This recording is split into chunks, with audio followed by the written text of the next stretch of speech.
Doctor Baba Saheb Ambedkar open university.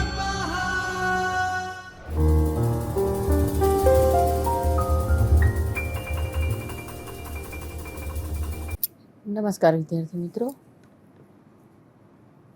હું doctor Meena Rajput, assistant professor શિક્ષણશાસ્ત્ર વિભાગ, ડૉક્ટર બાબા સાહેબ આંબેડકર ઓપન યુનિવર્સિટીના ચૈતન્ય સ્ટુડિયોમાં આપ સૌનું સ્વાગત છે. વિદ્યાર્થી મિત્રો, હવે આજે આપણે ES 118 વાણિજ્ય શિક્ષણની પદ્ધતિઓ વિશે વાત કરીએ છીએ, જેમાં વ્યાખ્યાન પદ્ધતિ વિશે આપણે વાત કરી. હવે આગળ આપણે વ્યાખ્યાન પદ્ધતિના ફાયદા, મર્યાદાઓ અને પદ્ધતિને અસરકારક ઉપાયો વિશે આપણે અગાઉ વાત કરી. તો હવે 9.6.2માં કથન ચર્ચા પદ્ધતિ વિશે આપણે વાત કરીશું.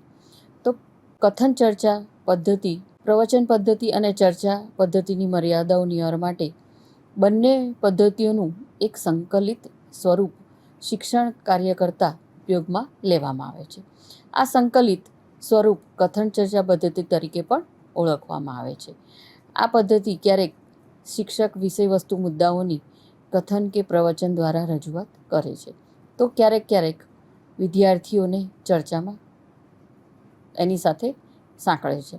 એટલે કે જ્યારે વિદ્યાર્થી કોઈપણ વિષયનું વિષયવસ્તુ જ્યારે ભણાવે છે, ત્યારે એ કથન કે પ્રવચન કરતાં શિક્ષક વિદ્યાર્થીઓને સાથે જોડે છે. એનો મતલબ એ કે વર્ગખંડમાં વિદ્યાર્થી એ સતત વિષયવસ્તુ સાથે જોડાયેલો રહે અને શિક્ષક એને સતત એમાં વિષયવસ્તુ સાથે સાંકળી અને એનો રસ શિક્ષણ કાર્ય સાથે ખૂબ જ સારી રીતે એને સાંકળી શકે.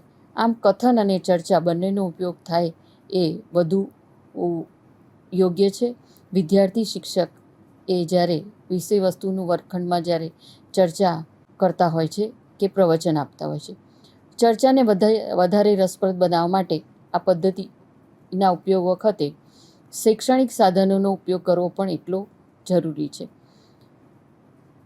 ચર્ચા કથન કરતી વખતે વિદ્યાર્થીઓને ચર્ચામાં સાંકળવા તેમજ શૈક્ષણિક સાધનોનો ઉપયોગ કરી અને તેમને વધુ વિષયવસ્તુ સાથે સાંકળી રાખવા એ વધુ ઉપયોગી અને શૈક્ષણિક કાર્ય એટલું જ અસરકારક તેમજ વિદ્યાર્થીને એમાં ઊંડો રસ પડે એ બાબતે આપણે એ લોકોને એ ચર્ચામાં, એ પ્રવચનમાં એમને સતત એમાં સાંકળી રાખીએ છીએ. ચર્ચા સાથે સાથે શિક્ષક વિષયના મુદ્દાઓની નોંધ પણ એ કાપા પર કરતો હોય છે, જેનાથી મુખ્ય મુદ્દા વિશેનું જે જ્ઞાન છે એ વિદ્યાર્થીને ચોક્કસ રીતે એ મુદ્દાઓ યાદ રાખી શકે. આમ આ પદ્ધતિ શિક્ષક અને વિદ્યાર્થી બંનેને સમગ્ર તાસ દરમિયાન શિક્ષણ કાર્ય દરમિયાન સક્રિય રાખતી એ કથન ચર્ચા પદ્ધતિ તરીકે ઓળખવામાં આવે છે. ત્યારબાદ છે કથન ચર્ચા પદ્ધતિના ફાયદા. કથન ચર્ચા પદ્ધતિના શૈક્ષણિક કાર્યમાં કયા ફાયદાઓ આપણને જોવા મળે છે તે વિશે આપણે વાત કરીએ. આ પદ્ધતિના ઉપયોગથી વ્યાખ્યાન કે કથન પદ્ધતિ અને ચર્ચા પદ્ધતિની મર્યાદાઓ નિવારી શકાય છે. આ પદ્ધતિ શિક્ષક વિદ્યાર્થી બંને પક્ષને સરખા હિસ્સેદાર રાખી શકે છે. એટલે કે શિક્ષક અને વિદ્યાર્થીને વિષયવસ્તુ સાથે સાંકળી રાખે છે. એની ચર્ચા અને પ્રવચનમાં એ સહભાગી બની શકે છે. આ પદ્ધતિમાં પણ વિદ્યાર્થીઓને વિચાર કરવાની પૂરી તક મળી રહે છે. પરિણામે વિદ્યાર્થીઓની તર્ક શક્તિનો વિકાસ સારા પ્રમાણમાં થાય છે. વ્યાખ્યાન પદ્ધતિમાં આપણે જોયું કે શિક્ષક બોલી અને વર્ગખંડમાં શિક્ષણ કાર્ય કરાવે છે, જ્યારે કથન ચર્ચા પદ્ધતિમાં શિક્ષક અને વિદ્યાર્થી બંને એ ચર્ચામાં હિસ્સેદાર બને છે. તેના દ્વારા વિદ્યાર્થીઓની સમજશક્તિ, એની વિચારવાની શક્તિ વગેરેનો વિકાસ પણ આ કથન ચર્ચા પદ્ધતિ દ્વારા કરી શકાય છે. આ પદ્ધતિમાં કથન અને ચર્ચા સંકલિત હોય, વાણિજ્યના ગહન મુદ્દાઓ પણ ઘણા જ આસાનીથી શીખવી શકાય છે. આ છે વાણિજ્ય વિષય. તદુપરાંત અન્ય અઘરા વિષયો પણ હોય તો એ કથન ચર્ચા પદ્ધતિ દ્વારા જો એને શૈક્ષણિક કાર્ય કરાવવામાં આવે તો ઘણા અઘરા મુદ્દા, ગહન મુદ્દાને પણ ખૂબ આસાનીથી એ સમજાવી શકાય છે અથવા તો વિદ્યાર્થી સમજી શકાય. ક્યારે કે જ્યારે એ શિક્ષણ કાર્ય કરતી વખતે શિક્ષક સાથે એ ચર્ચામાં ભાગ લે અથવા તો પ્રશ્નોત્તરી કરે, એના જવાબ આપે વગેરે બાબતો એ કથન ચર્ચા પદ્ધતિમાં સાંકળી શકાય છે. આ પદ્ધતિ દ્વારા શિક્ષણ કાર્ય કરવાથી વિદ્યાર્થીઓને વિવિધ પ્રકારના અધ્યયનના અનુભવો પૂરા પાડી શકાય છે. તેમજ શ્રવણ દ્વારા અધ્યયનને તો ઘડીકમાં, ચર્ચા દ્વારા અધ્યયન તો ઘડીકમાં દ્રશ્ય શ્રાવ્ય સાધનો દ્વારા અધ્યયનના અનુભવો આપવામાં આવે છે અથવા તો મેળવે છે. વર્ગખંડમાં જ્યારે શિક્ષણ કાર્ય કરાવવામાં આવે કોઈપણ વિષય વસ્તુનું તો તે દરમિયાન આ પદ્ધતિના ઉપયોગ દ્વારા વિદ્યાર્થીને ક્યારેક શ્રવણ કરાવવામાં આવે છે, તેમજ ક્યારેક એવા મુદ્દા હોય કે જેને ઉદાહરણ દ્વારા તેમજ દ્રશ્ય શ્રાવ્ય સાધનો દ્વારા બતાવી અને તેને એના દ્વારા અધ્યયન કરાવવાથી કંઈક અલગ અનુભવ એ વિદ્યાર્થી એનો અનુભવ મેળવે છે અધ્યયનનો, અને તેના દ્વારા અધ્યયન કાર્ય ખૂબ જ સરળ બનાવી શકાય છે. એ આ પદ્ધતિનો મુખ્ય મહત્ત્વ રહેલું છે. આ પદ્ધતિમાં શિક્ષક અને વિદ્યાર્થી બંને પક્ષ ભાગીદાર બને છે. એટલે કે આ જે પદ્ધતિ છે અધ્યયનમાં જોઈએ આપણે તો અભ્યાસક્રમ, શિક્ષક અને વિદ્યાર્થી એ એના મુખ્ય પાસા છે કે મુખ્ય એના પિલર છે. આથી આખા તાસ દરમિયાન શિક્ષકને બોલવું પડતું નથી, તેમજ માત્ર વિદ્યાર્થીઓ ચર્ચા કરતા હોય એવું બનતું નથી.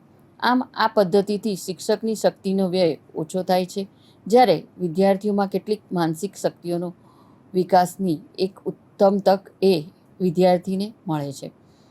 કોઈપણ મુદ્દાની જો ચર્ચા કરવામાં આવે વર્ગખંડમાં તો કેટલાક વિદ્યાર્થીઓ એ ખૂબ જ ઉત્સાહી અને કંઈક પોતાના અનુભવ દ્વારા જોયેલું હોય, અનુભવેલું હોય કે કોઈની વડીલો ની તરફથી એણે સાંભળેલું હોય, કોઈ પ્રસંગ એવો બન્યો હોય તો આ દરેક વસ્તુની ચર્ચા એ કથન ચર્ચા પદ્ધતિમાં વિદ્યાર્થી શિક્ષક સાથે ખૂબ જ સારી રીતે કરી શકે છે, અને એનો લાભ શિક્ષકને, વિદ્યાર્થીને અને વર્ગખંડમાં રહેલા અન્ય વિદ્યાર્થીઓને પણ એનો લાભ મળે છે.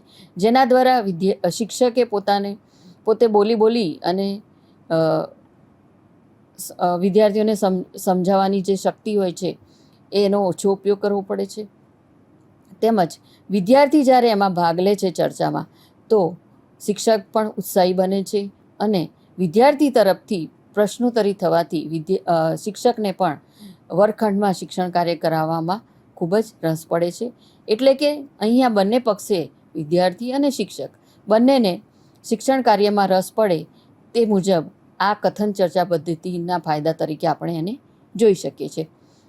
આ પદ્ધતિના ઉપયોગથી વ્યાખ્યાન અને ચર્ચા પદ્ધતિ બંનેના લાભો પણ જોવા મળે છે. ત્યારબાદ છે કથન ચર્ચા પદ્ધતિની મર્યાદાઓ. કથન ચર્ચા પદ્ધતિના ફાયદા જોયા પછી આપણે એની કેટલીક મર્યાદાઓ પણ જોઈએ.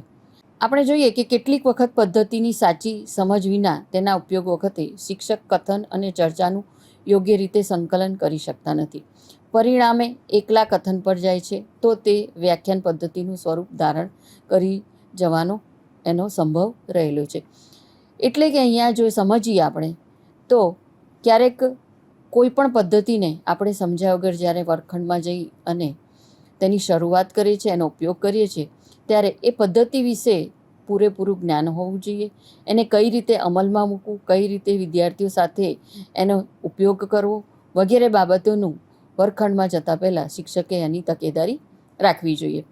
એટલે ક્યારેક એવું થાય કે જે સમજ્યા વગર શિક્ષક વર્ગખંડમાં જાય તો કથન અને ચર્ચા, તો ક્યારેક કથન જ એકલું થાય છે, ચર્ચાનો એમાં અવકાશ રહેતો નથી. તો આ પદ્ધતિ અહીંયા એની મર્યાદા આપણે જોઈ શકીએ છીએ.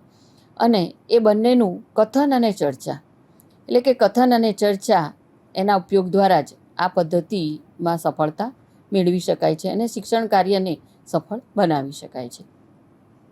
શિક્ષક પદ્ધતિના ઉપયોગ વખતે વિદ્યાર્થીઓને ચર્ચામાં યોગ્ય રીતે ન સાંકળી શકે તો ચર્ચા ઉપર છલ્લી થાય છે, તેનો ઉપયોગ નકામો પુરવાર થાય છે.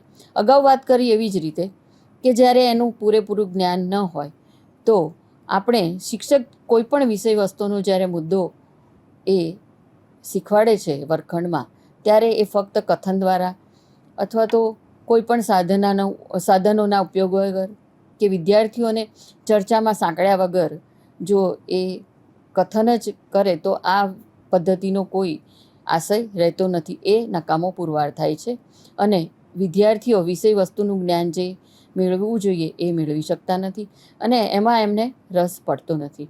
એટલે કે શૈક્ષણિક કાર્યમાં જો રસ ઊભો કરવો હોય વિદ્યાર્થીઓનો તો ચોક્કસ રીતે એને ચર્ચા અને સાધનો દ્વારા વિષય વસ્તુનું એ સંકલન કરી અને ચર્ચા પદ્ધતિમાં વિદ્યાર્થીને સાંકળવા એ જ ખૂબ મહત્ત્વનું આ પદ્ધતિ માટે બની રહે છે.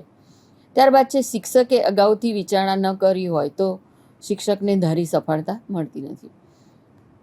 જ્યારે શિક્ષક વર્ગખંડમાં જાય છે ત્યારે એ પોતે કયો વિષય, કયો મુદ્દો વર્ગખંડમાં એની ચર્ચા કરવાની છે, તેમજ આ ચર્ચામાં વિદ્યાર્થીઓને કઈ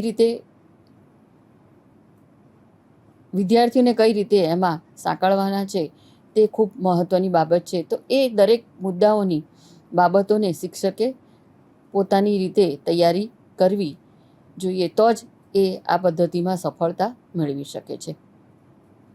ત્યારબાદ છે વાણિજ્ય શિક્ષણમાં કથન ચર્ચા પદ્ધતિનો ઉપયોગ.